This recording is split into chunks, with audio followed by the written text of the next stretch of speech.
Olá, está no ar o Salto para o Futuro, um programa da TV Escola, canal da Secretaria de Educação à Distância do Ministério da Educação. No programa de hoje vamos falar sobre o conceito de estações do conhecimento.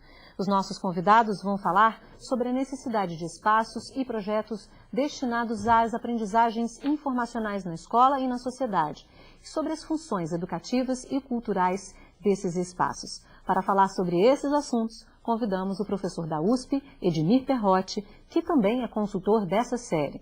A presidente da Fundação de Cultura de Belo Horizonte, Maria Antonieta Cunha. E a presidente da Associação de Escritores e Ilustradores de Literatura Infantil e Juvenil, Ana Cláudia Ramos. São Oswaldo Cruz, o Centro de Formação e Capacitação de Docentes do Rio de Janeiro e o Conselho Francês de Pesquisa se reuniram para questionar a ideia de que ciência é uma área para poucos. Juntos, organizaram um projeto que promove o diálogo entre sociedade e comunidade científica. Confira na reportagem realizada para a série Ciência e Vida Cotidiana, exibida em 2003. O Museu da Vida, iniciativa da Fundação Oswaldo Cruz, no Rio de Janeiro, tem um projeto de divulgação do conhecimento científico para a comunidade. O Ciência e Sociedade torna possível o debate entre professores, alunos do ensino médio e cientistas brasileiros e franceses. Em pauta, a saúde, a pesquisa e o meio ambiente. São diferentes formas de entender a ciência, de perceber a ciência. Assim como nós também. São diferentes profissionais, com diferentes formas de percepção da ciência. Então a gente trabalha mais a ciência, tirando um pouco ela do senso comum. Os debates giram em torno de 3 temas centrais: água, renovação energética sustentável e biodiversidade. Sempre reforçando que é uma questão de cidadania garantir o acesso a essas informações científicas. Esse grupo de alunos está reunido no espaço do Ciência em Cena, no Museu da Vida, para discutir e apresentar painéis. A gente discutiu bastante sobre os alimentos transgênicos, sobre também a clonagem dos seres humanos, a clonagem dos órgãos. E a gente chegou a conclusões sobre os transgênicos, conclusões comuns, opiniões comuns, de que os transgênicos poderiam ser utilizados sim, mas com devido estudo. A equipe do Museu da Vida pretende despertar nos estudantes o interesse pela pesquisa, fazendo que eles reconheçam o papel da ciência na sociedade. A discussão teve como pontos importantes a importância da energia, a discussão do FMI, as empresas privadas, investimentos aqui no Brasil, a falta de investimentos, decorrência da crise energética, o racionamento, a utilização do gás natural. A gente conseguiu estender o tema muito para fora, tipo assim, da crise da energia. A gente foi procurar as origens, as raízes e, assim, as possíveis consequências disso. E começar a pensar soluções. Depois de sedimentada a discussão, é hora de debater com os especialistas e apresentar suas opiniões. É o estudante brasileiro tendo voz e vez. Biotecnologia confrontando contra a biodiversidade, ou seja, o aparecimento de novos elementos que vão influir sobre a biodiversidade de uma região, ou seja, gafanhotos são resistentes a pesticidas e inúmeras outras coisas, soja modificada a ponto de resistir a bactérias. Os estudantes aproveitam para conhecer os espaços do Museu da Vida. Eles se reconhecem como integrantes desse processo em que a ciência e a tecnologia fazem parte do seu cotidiano.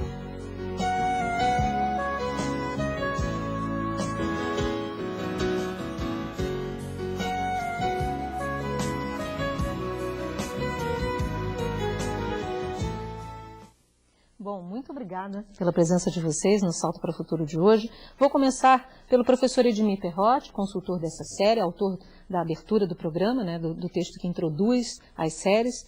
Professor, para a gente poder entender, e também já está bem explicitado no seu texto, a gente poder compreender, o professor que já leu o texto e também quer ouvir um pouco mais do senhor, qual é o conceito, o que são, na verdade, as estações do conhecimento, alvo do nosso debate de hoje.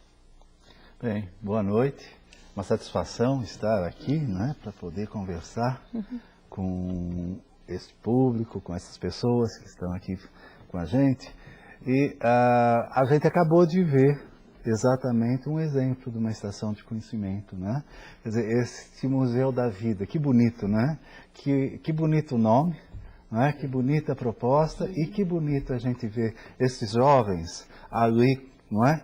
Falando sobre as questões que estavam falando, interessados naqueles debates. Então, a questão é essa, quer dizer, o mundo de hoje não só produz muita informação, não é? Como o mundo de hoje também, cada vez mais está produzindo lugares novos para onde essa informação circula, para onde essa informação, enfim, se apresenta e as pessoas vão ali para ter contato, para ter acesso a essas informações.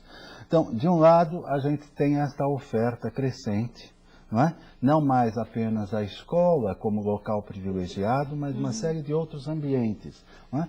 Mas, de outro lado, a história mostra para a gente que simplesmente oferecer os espaços não basta, e a gente está vendo ali todo um trabalho de receber esses jovens, de dar atenção a eles, de explicar, de conversar, todo um trabalho educativo, de aprendizagens, portanto, não é? Que não são apenas aprendizagens de conteúdos da ciência, não é? Mas que são atitudes diante do conhecimento. Esses jovens vão ali e não apenas se informam, eles desenvolvem um modo de relação com o conhecimento. Pois bem, é nesse sentido em que a gente trabalha com essa ideia das estações de conhecimento. Quer dizer, os espaços de informação e de cultura, eles têm que se transformarem em espaços, não é, que acolhem, que recebem os sujeitos, não apenas para se informar, né, mas para se constituírem como sujeitos do conhecimento. Se constituírem como sujeitos do conhecimento significa aprenderem atitudes, desenvolverem competências, habilidades, enfim, todo um conjunto de aprendizagens que precisa ser desenvolvidas no mundo de hoje para que a gente não naufrague no meio de tantas informações. Nossa segunda convidada é a professora Maria Antonieta Cunha. Professora, conversávamos um pouco antes do programa, a senhora dizia que o gosto pelo conhecimento é inerente ao ser humano, né? Como é que esse conceito de estações do conhecimento ele pode se relacionar, dialogar com essa escola que temos hoje? Primeiro eu queria ainda, dentro dessa ideia explorada pelo Edmir, lembrar uma frase de Montaigne que eu acho brilhante e que explicita muito disso que nós estamos falando aqui. Lá, há séculos atrás, né, ele, que era um educador, ele disse, antes uma cabeça bem feita que bem cheia. Né? A questão do excesso da informação, né, que não é exatamente o que a gente quer, nenhum cômodo entulhado, né?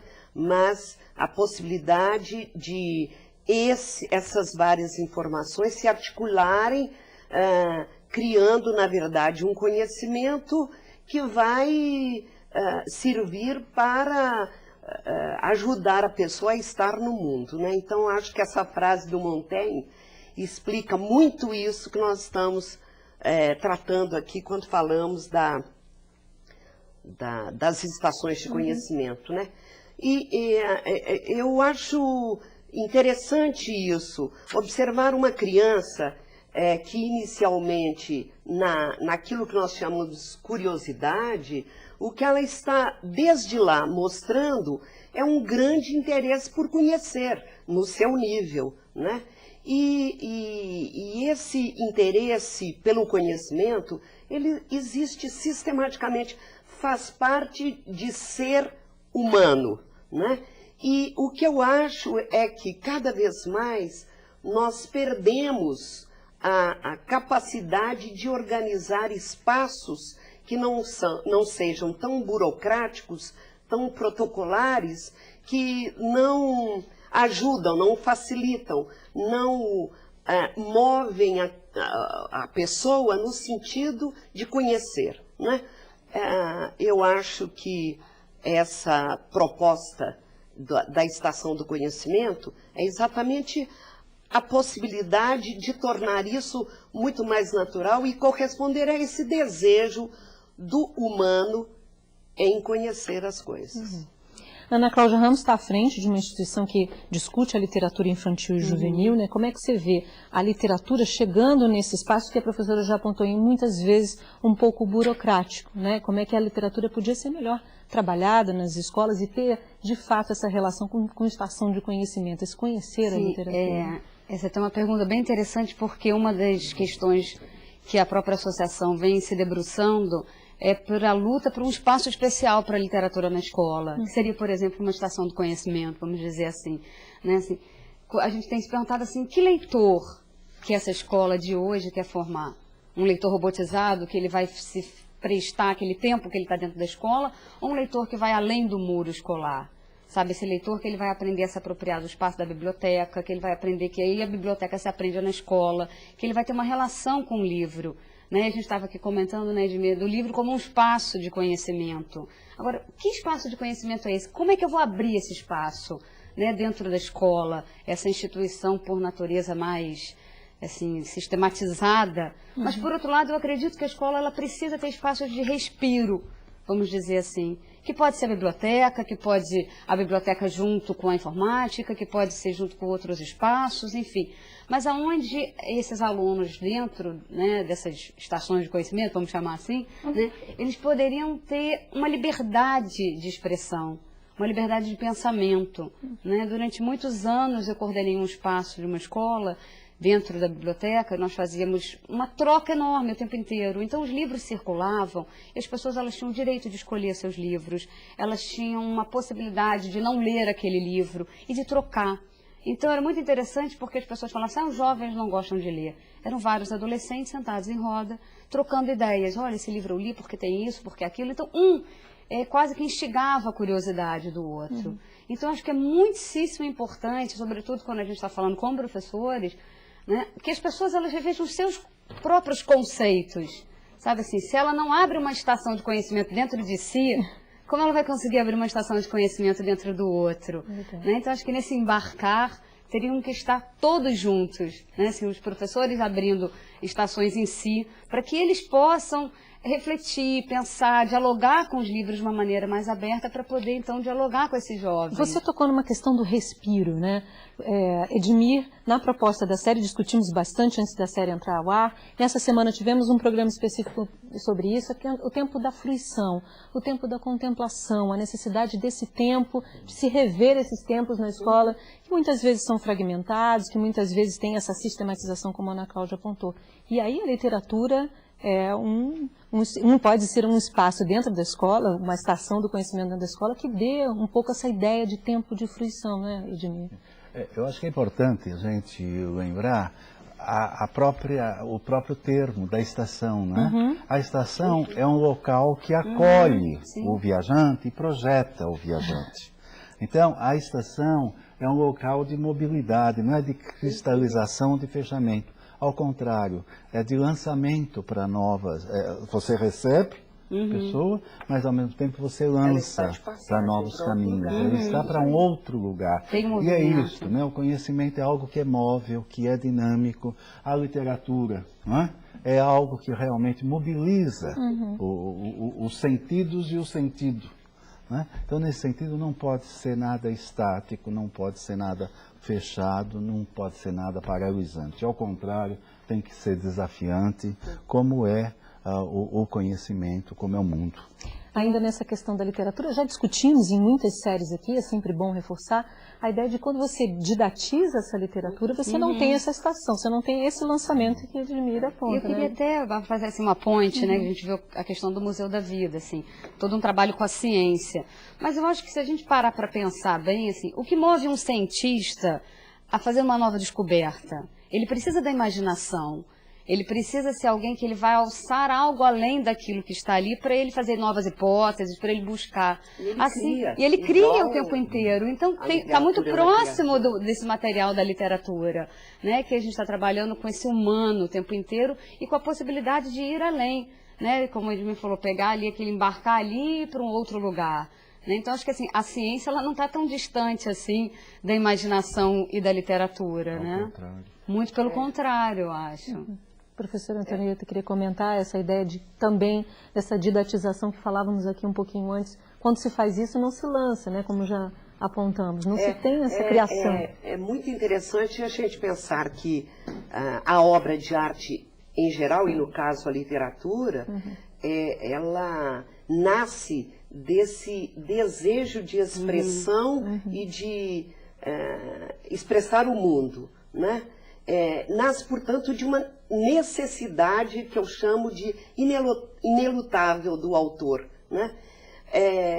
E nós achamos que o leitor e que o professor e o bibliotecário, quer dizer, os mediadores, né, do conhecimento, que eles podem ser menos necessitados do que isso, né? Então, é fundamental que essa necessidade de expressão do artista esteja contemplada também nessa apropriação que o fruidor faz. E nisso não há burocratização possível, não pode ser uma coisa protocolar, né? Porque cada um tem o seu caminho e cada um tem a sua forma de descobrir, né? Então, tudo que for rígido e que estiver no esquema, possivelmente falhará, né? Olha, a Cristiane Bueno e a Leila França, elas são aqui do Rio de Janeiro, relatam aqui a experiência que elas estão vivendo na escola delas. No Colégio Estadual Marechal João Batista de Matos, aconteceu em 2007 o Festival de Poesia. Essa edição foi realizada em parceria com a biblioteca do colégio, com o corpo docente também. Foram realizadas oficinas de produção de trovas e textos para os professores, um encontro literário para que os alunos recitassem, cantassem, trouxessem informações sobre os autores e suas épocas. Também foram realizadas oficinas poéticas para os alunos, com a utilização dos programas da série Poetas do Repente aqui da TV Escola. E, finalmente, a combinância dos concursos de poesia, trova e redação com trabalhos de autoria. Então, elas contam que teve as suas etapas de preparação para os professores, a oportunidade dos alunos desenvolverem a oralidade, contemplarem obras literárias, exercitar a produção de textos poéticos, de prosa, enfim. A confluência de todas essas atividades seria um projeto típico de uma estação do conhecimento? Sim, eu acho que sim, não é? Na verdade, quando falamos em estação, já antes lembramos que você tem ali o dado de você acolhe e você lança para o mundo do conhecimento a partir destes lugares. Agora, eu acho que tem uma distinção aí que é fundamental a ser pensada, do ponto de vista especialmente da escola, né? É que estas ações eram ações feitas no passado, muitas vezes de forma difusa, de forma pontual, né? Sem efetivamente um programa de trabalho que apontasse uma direção e um caminho necessário. Porque nós precisamos lembrar que no mundo de hoje, não é, nós temos tanto uma situação de falta de determinadas informações para as pessoas em geral, como a gente viu uma situação de excesso de informações. Então, a informação, hoje, é uma questão nova e que precisa ser trabalhada de forma sistemática, metódica, para que eu possa chegar no fim de uma escolaridade, não só me interessar por determinados conteúdos do conhecimento, mas efetivamente saber trabalhar, saber como buscar o conhecimento, saber como selecionar o conhecimento, saber como organizar o conhecimento, como recriar o conhecimento. E isso tem que ser um projeto, isso tem que se integrar aos projetos pedagógicos, aos currículos escolares. Legal você tocar nessa questão que foi alvo do nosso primeiro programa, não é, Edmir? A Amanda Leal, que esteve aqui e comentava de deixarmos de ser consumidores dessa informação e sermos protagonistas diante delas, né? Em várias paradas de ônibus de Brasília, livros de diferentes autores estão disponíveis 24 horas por dia. Com pouco mais de um ano de existência, a iniciativa de um comerciante já conta com o apoio do governo. Conheça agora o projeto Parada Cultural.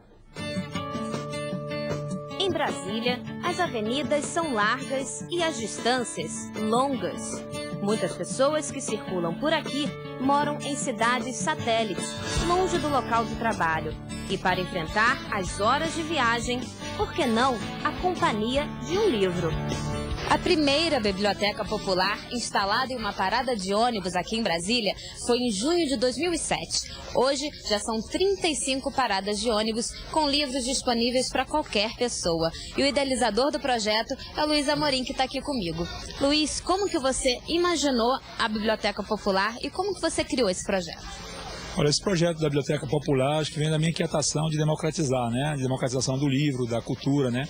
Então nós começamos há 15 anos atrás, quando eu comprei o açougue, com a estante com 10 livros dentro do açougue, né? Então esse projeto foi crescendo bastante, né? A gente tinha um acervo dentro do açougue e depois a gente fui pensando como é que eu poderia fazer isso de uma forma melhor, né? Que as pessoas tivessem mais acesso. Aí criei o projeto das bibliotecas nas paradas de ônibus, né? Que no começo todo mundo assim meio que se assustou, né? Assim, como é que pode, quem que vai vigiar, né? Então é um projeto que vem dando muito certo. Tão certo que uma pesquisa feita por estudantes da Universidade de Brasília constatou que 96% dos livros emprestados são devolvidos. Nós estamos hoje com 35 bibliotecas, né, que são livros, né, nas paradas de ônibus, que não tem burocracia nenhuma. Aí fica 24 horas, ninguém fica cuidando, quer dizer, quem cuida é o próprio usuário de transporte coletivo. A partir do momento que eu vi que as pessoas começavam a colaborar com a biblioteca nas paradas, quer dizer, isso foi um efeito dominó, né? As outras pessoas também começam a colaborar também. Então não tem por que você pegar um livro e não devolver. Então isso demonstra que o brasileiro, se tivesse mais acesso ao livro, com certeza leriam mais, né? Não tem esse negócio de que o brasileiro não gosta de ler. Dá oportunidade para muitas pessoas que não têm condições de ter um livro ou até mesmo adquirir um livro desse, né? Você já utilizou os livros disponíveis? Já, várias vezes. Brasília, por ser pontos distantes, assim, eu acredito que a pessoa que tem intenção de estar usando o seu tempo vago com boas intenções seja uma boa saída, porque o livro, qualquer tipo de leitura é bem-vinda, né? Então o cara vai estar ocupando o seu tempo com alguma coisa boa e não com futilidade. Eu já conhecia, já peguei alguns livros, Santo Agostinho, algumas revistas de decoração, todo esse trabalho feito pela essa biblioteca ao público. O que você acha desse projeto? Acho ótimo, porque eu já catei alguns livros e foram excelentes para a minha contribuição cultural, né, para a minha pessoa. De família humilde, vinda do Nordeste para a capital, Luiz foi alfabetizado aos 16 anos. Aos 18, leu o primeiro livro e não parou mais. Você vê aqui na porta da sua grande tem um acervo que fica aqui 24 horas e não se danifica, né? O livro tem que estar aí. Eu acho que as pessoas têm que parar de ter livros, muito livro dentro de casa, né? Acho que tem que botar o livro na rua. Mas é melhor, né, ele durar menos tempo e mais pessoas de ler do que eles ficar conservadinho em casa, bem arrumadinho, bonitinho, né? Eu digo, lugar de livro bom é livro em parada de ônibus. Luiz gastava boa parte do salário em livros e decidiu que não iria deixá-los em casa. E ele tem inspirado outras pessoas. O pesquisador André Luiz, que é vegetariano, se tornou cliente do açougue, mas só para doar livros. São livros que eu já li e fica lá no armário, né, ocupando espaço, assim, ninguém mais lê. Quando você lê um livro, você reflete sobre aquilo, né? Você pode voltar naquela informação para e aprender aquilo que é importante mesmo dentro da sua pesquisa, assim, dentro do que você quer trazer para sua vida.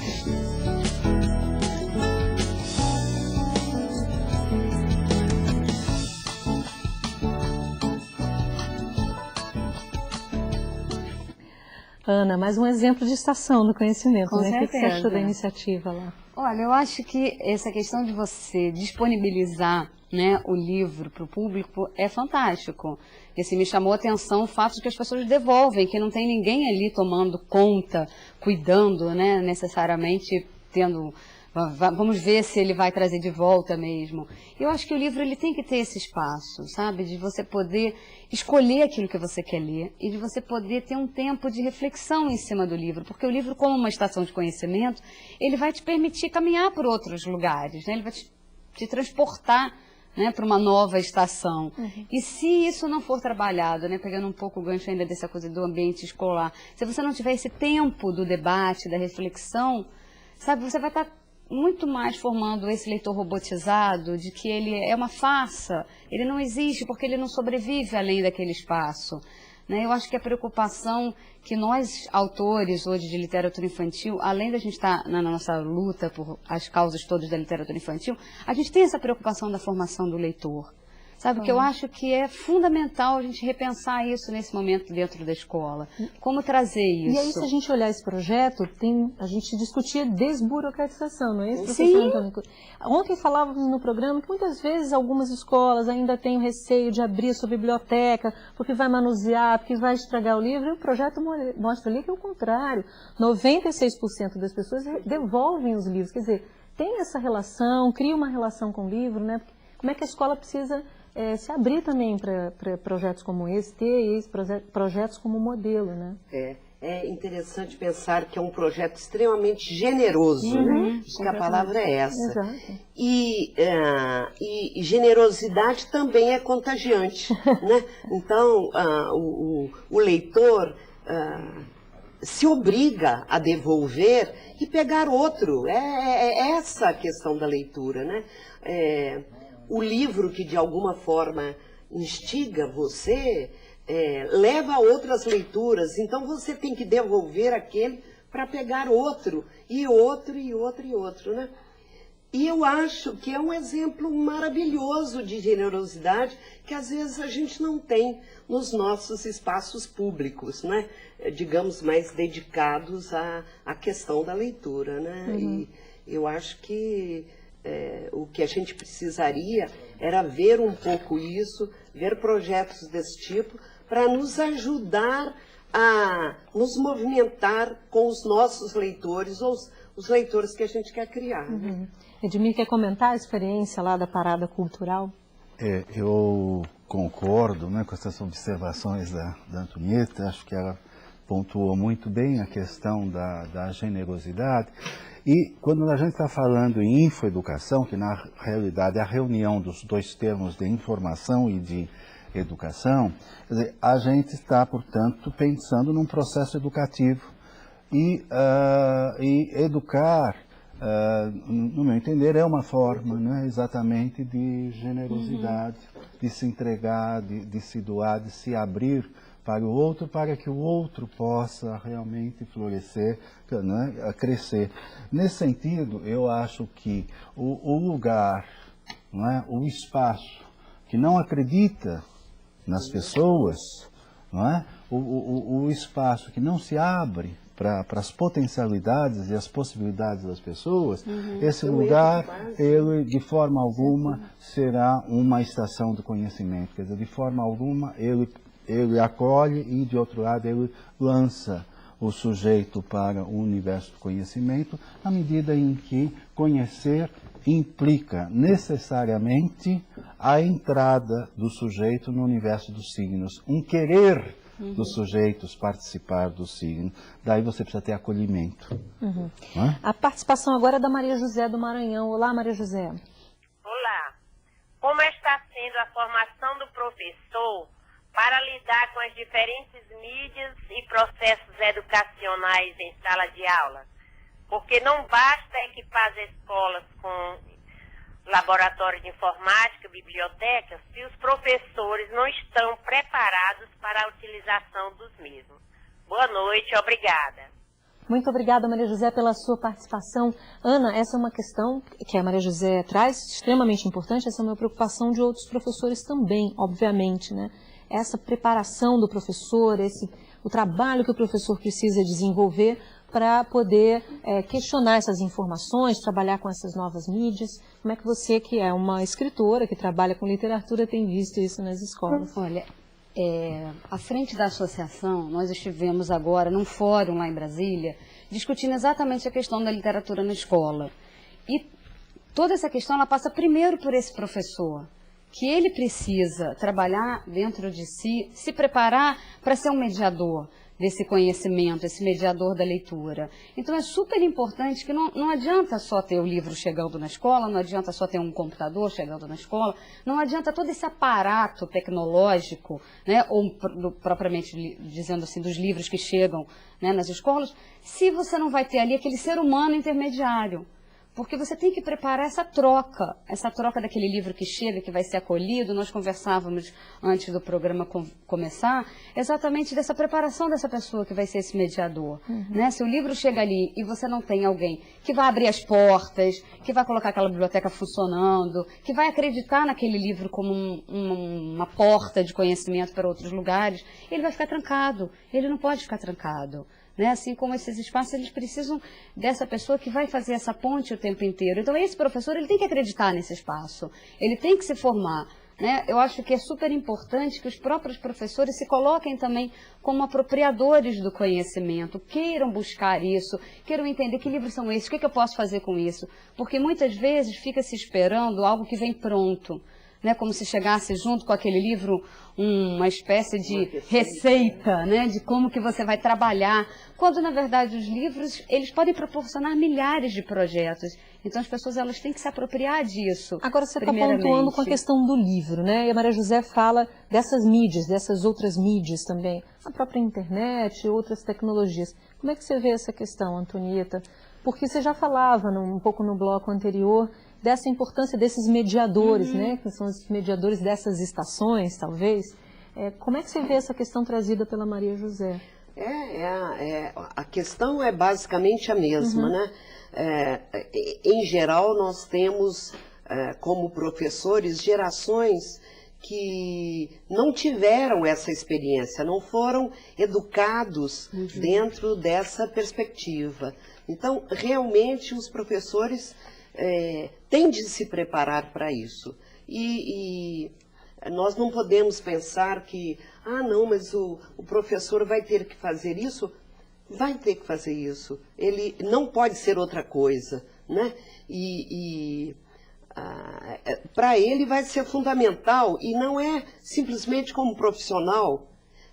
Antes de mais nada, ele se inteirar dessas novas tecnologias e ele perceber como essas tecnologias podem ajudá-lo, tudo isso é importante, não é simplesmente como profissional, mas é como ser humano, como pessoa que está vivendo essa época, né? E esse conhecimento, antes de ser alguma coisa, para ele passar para alguém, ou ajudar alguém a se apropriar disso, é um conhecimento que é fundamental para a vida dele, né? Eu acho que não há outra saída. Cada vez mais o educador tem de estar dentro dessa nova perspectiva de educação. Aí, pensando um pouco nesse perfil desse educador, Edmir traz no seu texto o conceito de infoeducação. A Amanda Leal falou bastante no programa 1, mas é super importante a gente retomar esse conceito, principalmente porque chegaram duas perguntas nesse sentido. E uma é da Ciseni Narciso, de Anápolis, em Goiás. Muito obrigada, Ciseni, pela sua participação. E ela pergunta o seguinte: com a infoeducação, os sujeitos aprendem a se informar e se apropriam de saberes próprios da era da informação, com condições de constituição de novos saberes informacionais e de outras naturezas. É possível e desejável que nós, professores, sejamos também infoeducadores, ou esse profissional terá formação exclusiva? Ela continua: temos condições de acumular mais funções? Nós, professores, temos condições de acumular mais funções? Como e quando isso vai acontecer? Será que, como infoeducadores, podemos amenizar em nossa sociedade atual o consumismo desenfreado? A Tânia Colodete, a Simone da Silva e a Patrícia da Conceição, que também participam ao longo de toda essa série, muito obrigada. Elas são de Duque de Caxias, aqui no Rio de Janeiro. Elas perguntam se o infoeducador seria o sujeito mais próximo da velocidade do conhecimento, da informação, ou seja, antenado com o mundo interior, exterior da escola, estreitando os caminhos para o professor, o aluno e principalmente a escola em todos os sentidos. O que é necessário para que um professor seja um infoeducador?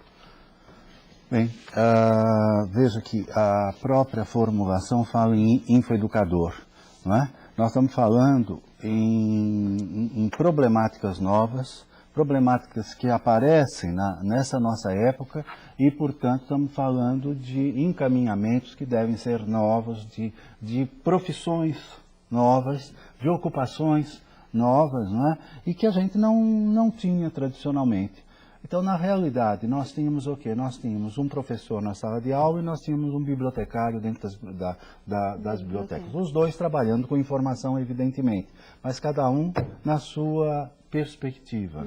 Então, nós estamos falando, olha, o mundo de hoje é um mundo em que você tem, de um lado, falta de informação, de outro lado, excesso, como já falei aqui. Ele está pedindo, não é, que a gente pense em novas soluções para se atuar nesta problemática. Ora, nós não temos nem formação hoje, não é, de professores para atuarem especificamente com a questão da informação e, da mesma forma, bibliotecários, não é, formados para transformarem, para atuarem no processo de transformação da informação em conhecimento. Quer dizer, o bibliotecário está preparado hoje fundamentalmente para organizar os espaços da informação e o professor para trabalhar com o conhecimento, a formalização do conhecimento. Muito bem, nós estamos numa confluência, não é? Que não é nem mais a sala de aula compreendida como espaço único de conhecimento e nem mais a biblioteca entendida como um espaço só de acervo, de reunião de documentos e coisas que vão por aí. Então, nesse sentido, não é? Nós vamos ter que formar, sim, pessoas para essa nova função, para essa nova função de mediação, de mediadores. Nós vamos ter que criar ainda parâmetros para estas formações, mas eu acho que é preciso que a gente lembre de uma coisa que é séria, não é? Quer dizer, e que a Maria Luísa até já falou, a Maria José do Maranhão. Quer dizer, há sim um problema de formação, mas a questão da formação não se resolverá no país na dimensão do particular e do pessoal, dizendo, o professor precisa. Ora, isto tem que ser objeto de políticas públicas, não é? E essas políticas públicas têm que perguntar como é que será essa formação. Porque a formação hoje, em geral, é treinamento de professor ou ação visando a criação de especialistas. Ora, há um problema, que é este professor precisa, ele próprio, como falou a professora Maria Antonieta, ingressar e se apropriar dos objetos da cultura. Agora, Edmir, só para ficar claro que você falou de dois profissionais aí que obviamente se relacionam, mas para ficar claro, quando você fala dessa ideia desse profissional ser um infoeducador, você tem essa ideia dos educadores de uma maneira geral, é isso? Veja bem, os professores continuam sendo professores que têm uma função na sala de aula específica e de trabalho com a informação na perspectiva e nos objetivos da sala de aula. E, portanto, ele é um infoeducador, não? Não. Ele está ligado a este outro mediador, não é? Que não é mais também o bibliotecário no sentido clássico do termo. Quer dizer, na realidade, você está introduzindo uma questão nova na educação, que é a questão da informação, e você vai precisar de um educador novo para fazer esse papel. Quer dizer, um educador que, na verdade, é uma confluência, não é? de professor e de bibliotecário. Exatamente. Né? Você vai ter uma ação conjunta entre profissionais, não é? No caso de você não ter especificamente para isso, para poder dar conta dessa situação. As crianças precisam se informar e transformar essa informação em conhecimento.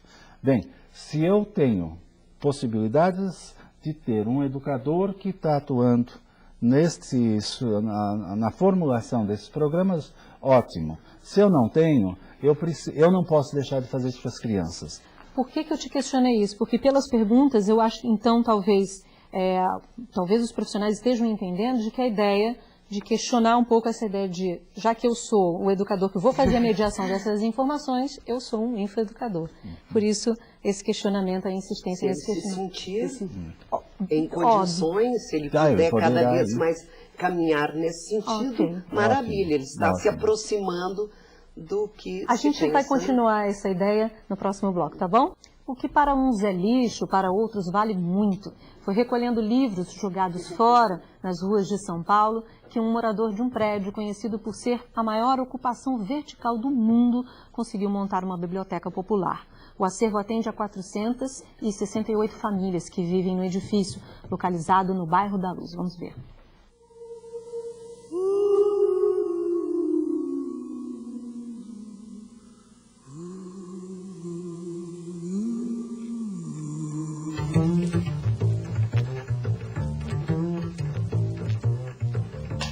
São Paulo, quinta maior cidade do mundo, segunda na América Latina, primeira no Brasil.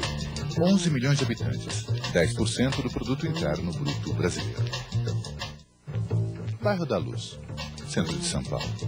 Sendo um dos mais antigos bairros da cidade, a Luz conserva, em meio a uma série de pequenos estabelecimentos comerciais, hotéis decadentes e repartições públicas, um conjunto arquitetônico importante, símbolo da grandeza de outros tempos. Pois é justamente nesse bairro da Luz que se situa um dos mais emblemáticos exemplos de resistência criativa às práticas de exclusão social. No número 911 da Avenida Prestes Maia, em um prédio onde funcionava uma antiga fábrica têxtil, a Companhia Nacional de Tecidos, tem lugar, desde novembro de 2002, uma experiência urbana inspiradora. Abandonado há mais de 12 anos, o imóvel em questão foi invadido por 468 famílias ligadas ao movimento do Sem Teto do Centro, MSTC, constituindo a maior ocupação vertical do mundo. Nessa história toda, porém, um dos fatos mais dignos de nota é a criação, em outubro de 2005, de uma biblioteca comunitária por iniciativa de seu Severino Manuel de Souza, morador da ocupação. Esse aqui foi meu primeiro livro. Esse aqui foi meu primeiro livro, foi um livro muito importante, porque ele é a cidade básica. Esse livro eu achei ele lá na São João, esquina com a Ipiranga, ali onde tem aquele bingue. E passando lá debaixo do pé de árvore, em cima do saco de lixo. Todos que eu acho que nós achamos, eu e meu marido, de hoje diante, a gente recolhe todos. Não jogamos nada fora. É um crime a pessoa pegar um livro desse, que vale R$50, e colocar na reciclagem, para o moço vender por 10 centavos. Um livro desse, depois de cortado, vai dar meio quilo. Meio quilo de livro vai dar 10 centavos. Não dá para comprar nem o pão. Aí foi quando eu senti que era um crime. Aí eu fui selecionando.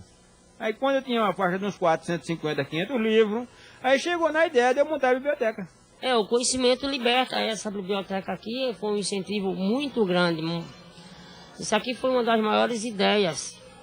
Se a quantidade de bar fosse em biblioteca, o nosso país era uma maravilha. Nas figuras de seu Severino e Lamartine, homenageamos todas as iniciativas invisíveis de promoção da leitura como instrumento de inclusão social a caminho de uma cidade mais justa e solidária.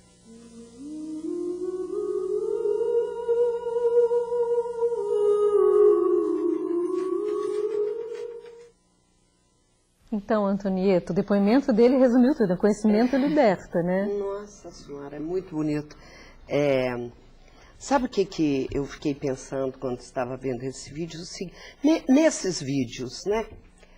Olha, se o cidadão, às vezes, de uma extrema simplicidade, apesar dessa argúcia e desse compromisso, né?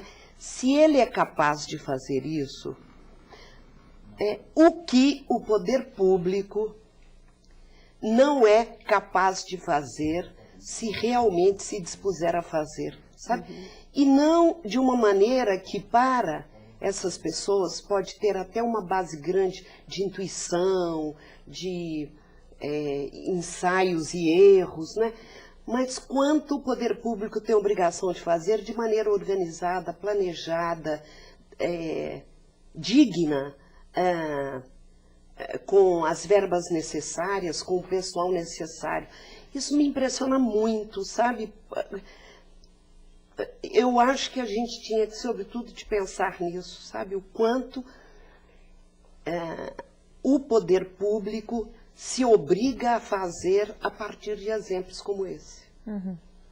Ana, queria comentar também a experiência? A Antonieta estava falando, estava me ocorrendo assim, já há algum tempo eu tenho colecionado histórias exatamente desses anônimos formadores, né, assim, incentivadores da leitura. Pelo menos a gente conhece poucos que saem na mídia, né? Sim, tem um pedreiro aí, como nós viajamos muito pelo Brasil, né, essa questão de dar curso aqui e lá, eu venho colhendo algumas histórias muito bem sucedidas em diversos lugares. Então, cada vez que eu vejo uma história dessa, eu penso assim, é um incentivador anônimo. Né? Então, entra isso que a Antonieta falou. Se você tem uma política de leitura, o poder público realmente colocando isso acessível a todos, olha quantas mudanças a gente poderia ter nesse país. sabe? Porque eu acho que passa, sobretudo, nessa questão do conhecimento, da leitura, desses espaços todos, de um compromisso. Eu sempre me pergunto assim, qual é o compromisso que as pessoas têm com a cultura, com a leitura, enquanto que a cultura não entrar dentro dos espaços institucionais da escola com o mesmo peso que qualquer outra matéria, a gente ainda vai estar em desigualdade, a gente vai estar sempre, né, faltando. Você acha que ainda entra no campo do extra? Isso foi dito acho que em algum momento aqui nessa série. Ainda entra como extracurricular? Alguma professora usou a questão do passatempo, né? A ideia da cultura ainda é o passatempo. Sim, ainda né? tem uma coisa meio assim, como se ela estivesse ainda um pouco à margem, como se isso não fosse tão importante para o crescimento humano quanto outros saberes, vamos dizer assim. Agora, voltando à questão da estação do conhecimento, Edmir, qual seria então o papel desse infoeducador dentro dessa estação, então? Quem é esse profissional? Você disse, vai precisar ter formação, mas quem é ele, então? Sim. Eu acho que a primeira questão que se coloca, né, e que eu acho que o vídeo deixa muito claro para a gente, o quanto a informação é um problema no nosso mundo, né?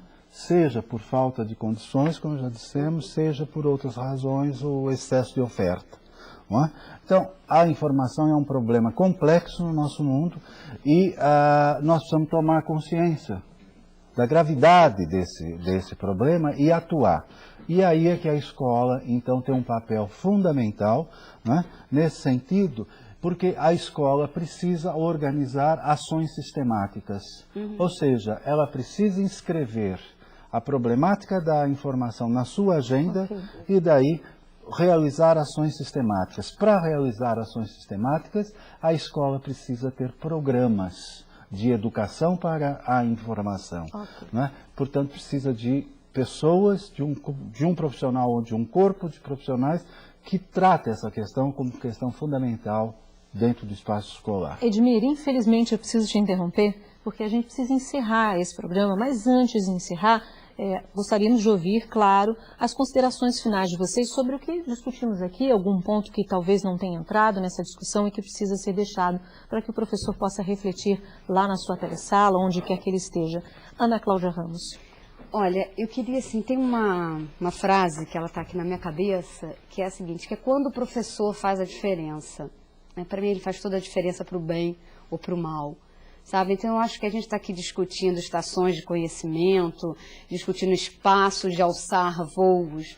Né? Então, eu acho que a gente poderia deixar como uma reflexão para esse momento, assim, até que ponto nós temos medo de mudar, até que ponto as pessoas elas têm receio de tocar nos seus medos, nos seus anseios, e como isso é importante. Se você quer tratar de conhecimento, tem que ter primeiro o seu autoconhecimento.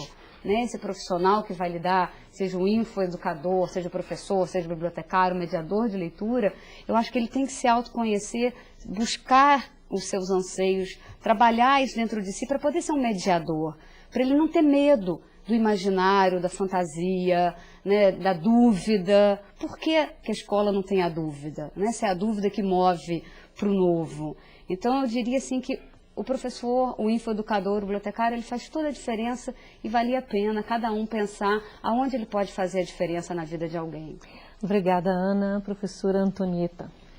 Então, eu acho que quando a gente está trazendo à baila coisas muito antigas, mas às vezes parecendo tão novas, né? Eu fico pensando em várias atividades que a gente dá com professores em formações continuadas aí pelo mundo, né? E eu fiquei pensando na expressão que às vezes a gente vê no professor de que, mas agora é um pouco tarde, isso não é mais para mim, né? Eu perdi o trem dessa estação. Né? Então, eu queria dizer para o professor que nunca é tarde, que sempre é hora, oportuno, é possível, e todo educador tem, sim, essa possibilidade de pegar esse bonde, esse trem, e ter o maior sucesso, e ser muito mais feliz dentro dele, é só isso. Obrigada, Antonieta. Professor Edmir, suas considerações finais. Eu queria primeiro, né, dizer da satisfação de estar aqui e depois dizer que eu acho que esta série foi proposta, né, no sentido de que a gente possa realmente, pudesse através dela afirmar uma questão que me parece que é essencial. Nós somos seres do conhecimento, não é? Nós constituímos e nos constituímos no e pelo conhecimento. Não é? Pelos conhecimentos, talvez até no plural, não é? Porque são de diferentes modos que esses conhecimentos se manifestam. Nesse sentido, me parece que a educação, não é? Ela tem aí um norte, e um norte que não pode ser perdido. Não é? As crianças, os jovens, os adultos, enfim, todos aqueles que frequentam os bancos escolares estão ali na busca de sentidos, na busca de compreensões, na busca de caminhos para poder atuar no mundo, para poder atuar com o mundo, para poder descobrir o mundo, para poder se relacionar com o mundo, com o outro. Nesse sentido, não é? O conhecimento é alguma coisa que nos transporta, que nos leva a caminhos que sequer suspeitamos. E daí a escola, portanto, tem que ter esse compromisso fundamental com o conhecimento e se perguntar como é que esse conhecimento se apresenta hoje. E a partir daí realmente procurar trabalhar e embarcar nessa viagem, porque vale a pena tomar o trem, né, nas várias estações do conhecimento que aí estão. Muito obrigada, professor. Bem, termina aqui o Salto para o Futuro de hoje, o quarto da série A Aventura de Conhecer. Participaram do programa Edmir Perrotti, professor da USP e consultor dessa série. Maria Antonieta Cunha, presidente da Fundação de Cultura de Belo Horizonte. E Ana Cláudia Ramos, presidente da Associação de Escritores e Ilustradores de Literatura Infantil e Juvenil. Obrigada pela presença de vocês e a todos que nos ajudaram a fazer o Salto para o Futuro de hoje. No programa de amanhã vamos falar sobre a busca do conhecimento na escola. Até lá!